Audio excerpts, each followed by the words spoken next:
आचार्य प्रमोद कृष्णन को तो आप जानते होंगे। स्क्रीन पर आप उनकी तस्वीर देख रहे हैं। काफ़ी मशहूर व्यक्ति हैं। आपने उन्हें मुशायरे के मंच पर देखा होगा, आपने उन्हें जलसों के मंच पर देखा होगा, आपने उन्हें कई बार सुना होगा। जब वो नाते नबी पढ़ते थे तो लगता था कि अरे यार, ये कौन इंसान है, ये कौन बंदा है जो वैसे तो इस्लाम को नहीं मानता, इस्लाम धर्म को नहीं मानता, लेकिन नबी की शान में बड़ी ही खूबसूरती के साथ अशार पढ़ रहा है। अचानक उनके दिन बदल गए, दिल बदल गए। जो इंसान कांग्रेस पार्टी के नेता थे वो अचानक ऐसा हो गया कि भारतीय जनता पार्टी और प्रधानमंत्री नरेंद्र मोदी का गुणगान करने लग गए। अचानक उन्हें राम मंदिर की प्राण प्रतिष्ठा से मोहब्बत होने लगी। उन्हें जो है अचानक से ऐसा लगा कि देश में मुसलमान जो हैं वो सही तरीके से नहीं रह रहे हैं और तरह तरह के आरोप लगाते रहे। इस बीच अब उन्होंने देश के सांसद हैं, एक नाम है असदुद्दीन ओवैसी, आप वाकिफ़ हैं, हैदराबाद से वो सांसद हैं। उनके ऊपर आचार्य जी ने बड़ा आरोप लगा दिया है। इन्होंने ये बात कही है कि ओवैसी साहब बड़े पढ़े लिखे व्यक्ति हैं, काफ़ी जानकार हैं, काफ़ी समझदार व्यक्ति हैं, लॉ जानते हैं, कानून जानते हैं, बेहतरीन वकील हैं, सभ्य इंसान हैं, बहुत अच्छा बोलते हैं, बहुत ज़्यादा जानते हैं, लेकिन कभी कभी उनके अंदर जिन्ना जाग उठते हैं। जिन्ना को आप जानते हैं, जिन्होंने जो पाकिस्तान के बड़े रहनुमा रहे, पाकिस्तान की रहनुमाई जिन्होंने की, उन जिन्ना को लेकर के इनका ये कहना है कि ओवैसी साहब के अंदर जिन्ना जाग उठता है।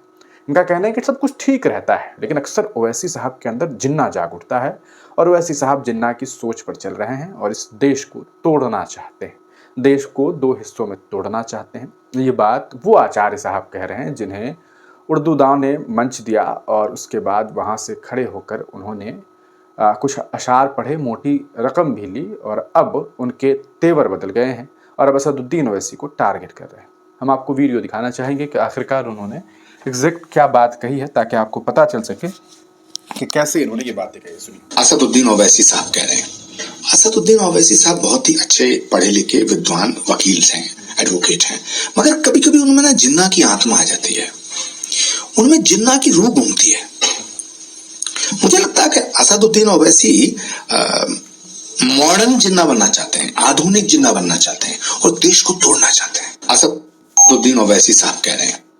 तो सुना आपने कि किस तरीके से इन्होंने असदुद्दीन ओवैसी को टारगेट किया और ये बात बताने की कोशिश की कि ओवैसी साहब मॉडर्न जिन्ना बनना चाहते हैं, वो देश को तोड़ना चाहते हैं। इस तरीके से नफरत पड़ोसी जा रही है, जिन्हें कभी लोगों ने, मुसलमानों ने खूब इज्जत दी, खूब प्यार दिया। इन्हें कहा जा सकता है कि जब ये इंसान गुमनामी में थे, इन्हें एक नाम देने का काम किया, इन्हें मंच दिया, मंच से ये बड़े कहा जा सकता है आचार्य के तौर पर और उभरने लगे और उसके बाद अचानक से इनका दिल बदल गया। आजकल मुल्क में कब किसका दिल बदल जाए कोई नहीं जानता है। इस पूरे प्रकरण को लेकर के बहुत सारे लोग टिप्पणी कर रहे हैं। हम आपको बताना चाहेंगे कि कुछ लोगों ने क्या कुछ ट्वीट्स किए। जैसे अंसार इमरान हैं, जर्नलिस्ट हैं, उन्होंने लिखा कि भाजपाई गैंग के मौजूदा राजनीति में पोस्टर बॉय और पसंदीदा चेहरा आचार्य प्रमोद कृष्णन असदुद्दीन ओवैसी को आधुनिक जिन्ना बताते हुए एक इंटरव्यू में कह रहे हैं कि ओवैसी साहब बहुत ही अच्छे पढ़े लिखे विद्वान व्यक्ति हैं, मगर कभी कभी उनमें जिन्ना की आत्मा जाग उठती है, उनमें जिन्ना की रूह घूमती है। मुझे लगता है कि असदुद्दीन ओवैसी आधुनिक जिन्ना बनना चाहते हैं और देश को तोड़ना चाहते हैं। ज्ञात रहे कुछ अरसा पहले तक यही आचार्य प्रमोद कृष्णन मुसलमानों के मंचों की शोभा बढ़ाते थे। जमीयत और महमूद मदनी के मंच से इनके भाषण आए दिन सोशल मीडिया पर वायरल होते थे। ये बात तो बिल्कुल सही है कि बड़ा मंच इन्हें दिया गया, लेकिन रिजल्ट क्या सामने आ रहा है ये आप देख रहे हैं। आप इसको लेकर क्या कुछ सोचते हैं, अपनी राय कमेंट सेक्शन में जरूर दीजिए।